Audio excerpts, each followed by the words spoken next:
How many of you guys ever heard of rhythm guitarist Albert Hammond Jr. from The Strokes? What about Nirvana's guitarist Kurt Cobain? Or the legendary Jimi Hendrix? Although they play in different bands, they share one similarity. They each own their own signature guitar. Today I will inform you about the manufacturing of a guitar. This is important to us all because the material designates the sound that the guitar will make, and it also depends on the way it's built. Today we will explore the neck of the guitar, the fingerboard, and finally the body of the guitar. Constructing the neck of the guitar usually depends on the feel and the comfort of the guitar. Okay, so mahogany wood. Mahogany wood is a traditional material used on acoustic guitars. On June 1st of 2014, Liatao Matola published a tutorial website on liataomatola.com titled Building the Neck Blank for the Steel String Acoustic Guitar, and stated, acoustic flat-top steel string guitars necks is usually made on Honduras mahogany. Mahogany wood offers acoustic guitars to be more stable, very lightweight, and visually appealing. Acoustic guitars not only have a beautiful sense of look, but an enriching sound. It's very, very soothing. Mahogany wood can also be used on electric or semi-electric guitars.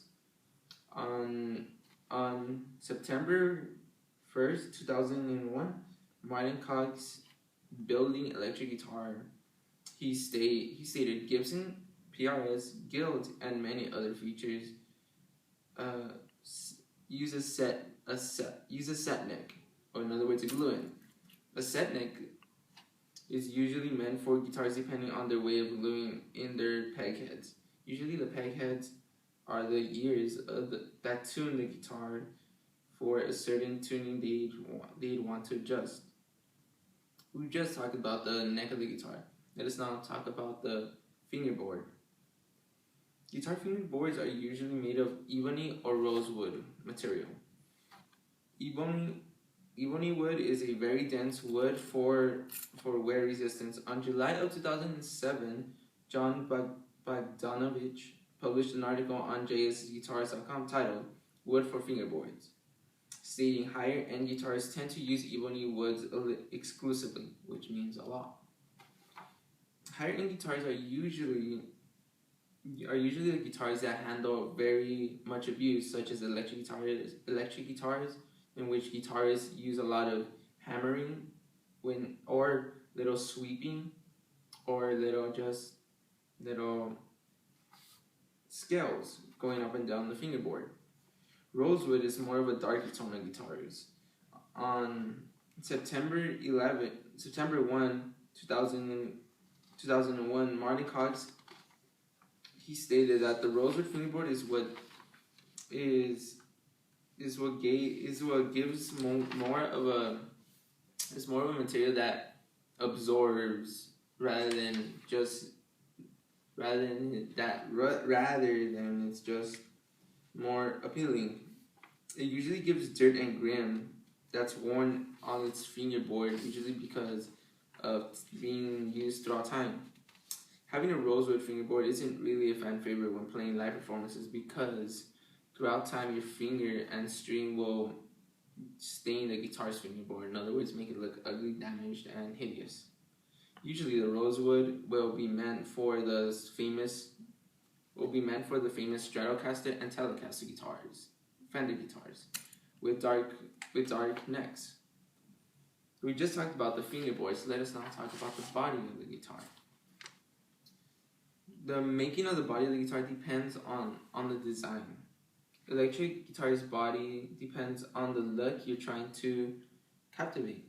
Although you have a thrill in making a guitar, you can't really start without the design of how you want it to look like. On Marvin Hiscock's Make Your Own Guitar, he states, in order to start, you need to come up with a guitar.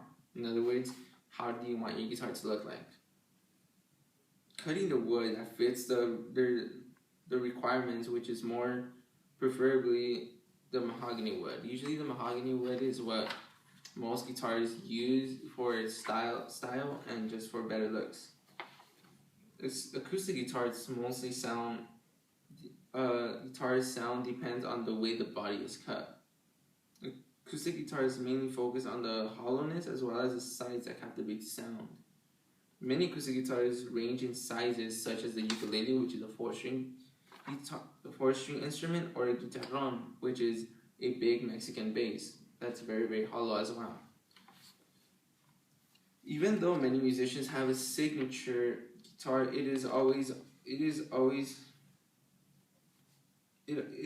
based on feel. When they play it, the performance is all based on the comfort of the guitar.